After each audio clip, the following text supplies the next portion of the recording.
Siguro kaya pinapalo tayo noon dahil mas masakit pala ang hamon ng buhay ngayon. Siguro kaya hinahayaan tayong maglaro noon kasi mas seryoso na at hindi pala biro ang buhay ngayon. Siguro kaya yung mga magulang natin, ayaw tayo malingat sa paningin nila noon dahil inaabot ng buwan o taon bago ka nila makasama ngayon. Siguro kaya pinapayagan tayong kumain ng matatamis noon dahil mapait pala ang buhay ngayon. Siguro kaya palagi tayong inaalalayan sa paglalakad ng mga magulang natin. Kasi kapag tumanda,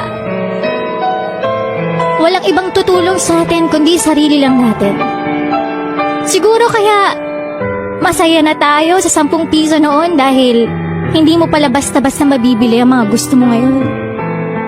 Siguro kaya nung bata tayo, pinapatulog tayo sa hapon kasi kapag tumanda ka na, mamamalimos ka na ng tulog at pahinga. Siguro kaya pinapakain tayo ng masustansya noon para sa pagtanda mas malakas nating haharapin yung mga pagsubok ng buhay. Siguro kaya kailangan sabay-sabay kumakain noon. Kasi darating pala yung araw na mag-isa ka na lang kakain ngayon.